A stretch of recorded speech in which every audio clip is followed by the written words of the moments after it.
All right, so in this video, we're going to talk about how to use tags in Apex, and in my opinion, this is like one of the most powerful uses of this new framework. I think it really is going to make or break a lot of the rigging that you do. But one of the main aspects of using tags is that you can, like, basically whatever you make, you could just reuse again. So this is what is going to open the door for making components and making auto rigs, for something like Max or for Mixamo or acur or something like that. And we're going to go into how to do that shortly, but it's going to be like a really rudimentary setup. So as always, I'm starting from scratch. So let's do this. So I have my cube, skeleton, boom, boom, boom. Okay. Pack, get it into the right folder here, base, scale. All right, one thing I wanted to address really quick before we get into this is in the IK video, I said that in order for the IK to work, that you had to initialize all the transforms for the FK transforms for all your controls first. And that is not really the case. What's more important is this little add point transform here. So this is essentially what gets your joints moving, right? So, just to illustrate this really quick, if I do an unpack folder and I have my Apex network view open, so this looks like this is a bug here. So what you need to do if you have your Apex network view open and you can't see what's going on, you have to open another network view, and then typically it'll show up. Oh, typically. All right, let's flip these. Animation, network view. Okay, so nothing. Oh, whoops, I had the wrong pipe in there. Okay, jeez. All right, so we see that we have this point transform, right? So set point transform. So if we look at all of our transform objects, right, these are all of our points. This is the rest from the skeleton. And so this is the actual the transformation, right? This is what's driving our joints. So if you go into the auto rig component and then turn that off, we have our joints, but now they're not being transformed anymore. So if you add that point transform, now they're ready to be moved around and animated. So typically when you set up a rig, always throw down this FK first and just make sure that your add point transform is on. So in this case, we're just going to set up a quick IK rig. So let's go IK there, boom, driven.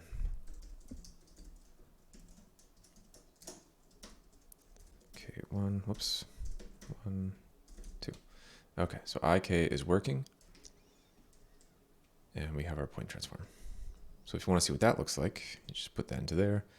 And these are all of our IK joints. So you see how our rig is starting to update itself, right? So, if I put this in here and then that, so our rig is updating automatically. And that's how Apex works. Everything just updates automatically. Okay, so instead of using the names of the points, we're going to use tags instead. So I'm going to just show you how the tag syntax works and how to set it up. So we're going to go up top. I'm going to throw down an attribute wrangle. And the proper syntax to set up a tag is it's going to be a string array. So you want to throw down an S for string, brackets for an array, and then an at to make it a attribute. And we'll say IK. Right, so now we have our tags, and we have tags on each joint, right? So all these joints have the IK tag. But we want to add another tag to each joint because we need to go through and select each joint individually. So let's call this IK tag. And there doesn't seem to be a more efficient way of doing this. If there is a more efficient way of doing this, please let me know. So you just go in and manually select the point. That's going to be our root. I'm going to alt drag, make another one. This is going to be the midpoint, the elbow. And I'm just going to select that. Alt drag, bring this out. And now we have our tip. Same thing, select it. So now if you look down at the geometry spreadsheet, let's see what's going on. There we go. We have IK root, IK mid, IK tip. So let's go down here and we're gonna now set up our rig using tags. So this is a little confusing. And I hope there's an easier way to do this in the future. But so here you create your tag string, right? And it's tags. It's plural. But down here, when you actually search for your tags, it's you use a percentage sign and then you write tag, singular. And that's how you find it. So it's kind of, it's a little weird. And then in order to get the next tag, so if you want to have multiple tags, space and tag, or I write percentage sign tag root. So it's a little tedious. I hope there's a better way in the future, in the near future, to do this, but this is how we're doing it now. Apex is very new, still in beta, but it's still pretty awesome. So, all right, now we have our IK set up and we're using tags. So that was pretty tedious, right? Like we had to do a lot of setting up there just to get, the IK set up. But again, I'm going to illustrate the importance of this, of understanding how to use tags because, this is kind of huge. I'm going to load up an acur character that I made a while ago. Okay, so now I have my acur character. Throw in a couple nulls so we can see what we're working with. So we have our joints and we have our character. Okay, so if we take a look at our skeleton, now in our acur we can see that everything has a specific name, right? CC base R, upper arm twist, CC blah, blah, blah, blah. In order to set up tags properly, we have to actually assign them to the right joints. And in this case, it's kind of hard to see because there's 3 joints here, right? Like if you want to see your joints better, you can throw down a skeleton node and make sure you're in modify and turn off tweak mode, right? Which is the G key, because if tweak mode's on, then you can kind of move things around and we don't want to move them. So you can actually, if you hover over, multiple joints, it shows where the joints are or what the joints are. So we have CC base arm and then the twist joint because the acur comes with a lot of twist joints. So we just want to assign the tags to the upper arm, the forearm, and the base hand. But our old method of just like selecting it isn't going to work very well. So what we can do is, and again, this is, I think, the easiest way to do this so far, is I'm just going to hold down S and select these joints. And now I have them here. So I'm going to throw down a little note here. I'm going to hit Shift P. And then I'm just going to go in and double click and just copy and paste these names. So it's just an easier way to, and the syntax I'm going to be using is name equals that, so that I can just quickly grab these hands, or these joints rather.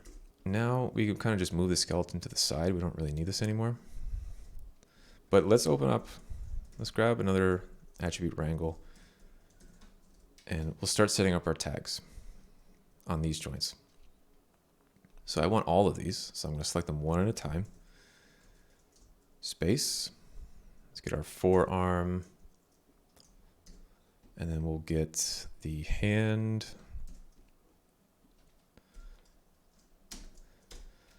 Okay. So we're going to say IK tag. Okay, so we have these 3 joints in there, right? And we don't have any other joints. We don't have the twist joints. So again, we're going to set up the tag. So it's S tags and IK. There we go. We can close that because we have our names here. Now, if I look, I just click on this, the little tags icon here, and that kind of flips everything around, kind of like in a folder structure. So now all of those joints have tags on them. And I don't need to worry about the naming conventions of the hands or anything, or the arm or whatever. They have their tags. Now I need to get a tag on the root and the mid and the tip joints. So let's set that up. So here, again, this is a lot of work, but you'll see the bigger picture in the end. Okay, oops, make sure we're on the right one. This is going to be our mid, or the elbow joint, and our hand. This is going to be tip. All right, so now we have IK root, mid, and tip. Now, let me double check. Yeah, okay, so this should have the same naming convention. So let's disconnect that. We'll throw this rig into here. We need to rename this again, base scale. And our FK is set up, but it's still using the old setup as before, so we need to refresh everything. And now we have this. I'm going to turn off this little Google icon, maps icon thing, just to get rid of all of our names because it's kind of hard to see what's going on. We'll click that and we'll refresh again. And our IK is set up on our right side. So super, super cool. Now, here is the most important aspect of all this. So that was a pretty decent amount of work, right? Setting up all these tags and whatnot. But what's really cool here is that once you set up all these tags, you only have to do it once. And once you have a reliable rig that you like, using your, with say something like acur rig, right? Once you have a rig that you like animating with it, every rig that comes out of AccuRig will work with this rig, right? You don't have to set up any new. All you need to do is just import your other rig, and it'll all just update automatically. So just to kind of illustrate that point, I'm going to throw down another FBX character import, and I'm going to go find another AccuRig character that I made. Okay, so here's my other character. Check it out. So these are 2 very different sizes, different positions. The rigs are very different, but they share similar naming conventions, right? So this rig has all of this in there, and this rig has the same names. So if I go down here, right? So we're still using this guy. If I just pipe this into there, right, we're probably going to have to refresh. And oops, I piped the geometry, not the rig. So let's refresh again. Let's see, refresh. Okay, so now we got the rig. And if I open up my IK, the IK is all set up automatically. And this will apply to your whole entire rig. So your FK, your spine, your leg, IK, your IK switches, your face control, your neck, everything, your reverse foot, it'll all update because you went through the trouble of setting up all these tags. So once you create a rig from AccuRig, you can use it on any AccuRig character, and that is just the crazy power and potential using Apex to rig. You could put it on the marketplace, you could sell it, whatever. But yeah, it's a really fundamental idea of how this all works and how it's all going to work. How it's going to create this sort of ecosystem of rigging. So in the next video, we're gonna get back into components, and we're going to talk about how to set up a spine rig.